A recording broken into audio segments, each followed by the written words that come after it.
3, 2, 1. Hello, and welcome to the Fighting Moose Podcast. I'm your host and narrator, Jason Hendrickson. This is a podcast where I retell stories, some fictional and some historical, that can be enjoyed by people of all ages. It's that time of year again. It's baseball season. Major League has been in spring training mode for a few weeks now, and we just had our first baseball practice for John's team yesterday. Today, we're going to read two baseball poems titled Sunday Baseball and The Umpire's Home. These poems come from the book titled Right Off the Bat, written by William Kirk.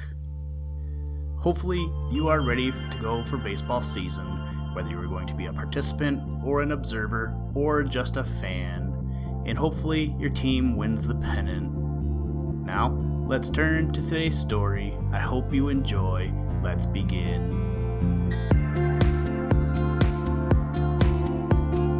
Liftoff. We have a liftoff.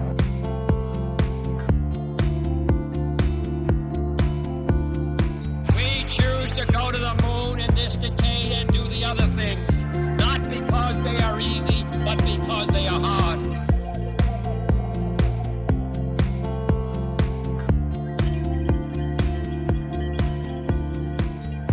Sunday Baseball. The East Side Slashers were playing the Terrors, piling up hits, assists, and errors. Far from their stuffy tenement homes that cluster thicker than honeycombs. They ran the bases like busy bees, fanned by the Hudson's cooling breeze. Mrs. Hamilton Marshall Gray, coming from church, chanced to pass that way.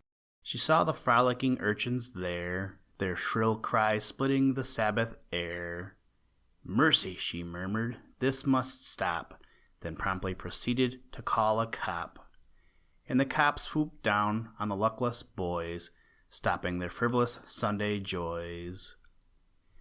Mrs. Hamilton Marshall Gray spoke to her coachman and drove away, through beautiful parks or shady roads, past splashing fountains and rich abodes.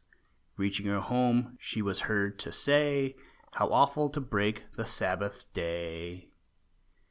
The Slashers and Terrors, side by side, started their stifling subway ride, down through the city, ever down, to the warping walls of tenement town. Reaching their homes, the troublesome tots crept away to their shabby cots, and dreamed of the grass and the droning bees, the pure, cool air and the waving trees, and how they had played their baseball game till the beautiful Christian lady came. The Umpire's Home. Where does an umpire live? You ask me that? Come, I will take you to an umpire's flat. Ah, here we are. 'Tis 5 flights up behind. Umpires are used to hiding, they don't mind. This is the entrance, it's a bachelor's den, for umpires aren't often married men. The owner's not at home, but come with me. I know him well and have an extra key.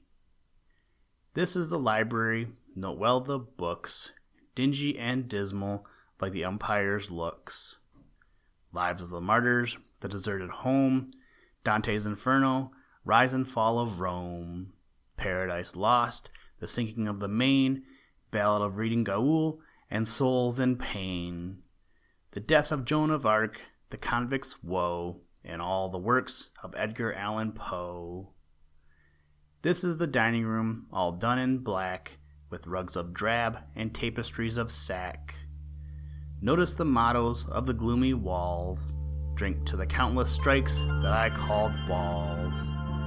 A toast to all the close ones that I miss, a curse upon the man who loves to hiss. Where does an umpire live? You ask me that? Well, I have shown you through an umpire's flat.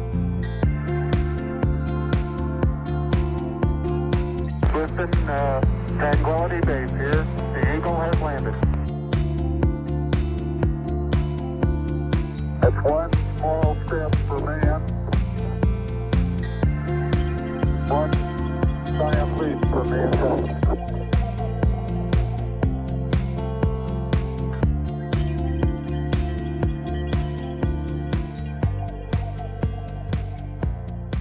Thank you for listening to this episode of the Fighting Moose podcast. Please join us next time as we read another exciting story. Today's music was provided by the artist Analog by Nature, and the audio clips were provided from NASA. For more information to download and or listen to audio or materials from all our recordings, or to contact us, please visit www.thefightingmoose.com, or you can follow the links in the show notes. If you enjoy the podcast, please leave us a review wherever you get your podcast or on iTunes, and tell a friend. Thank you for your patronage, and as always, try and do a random act of kindness every day. Mission complete, Houston.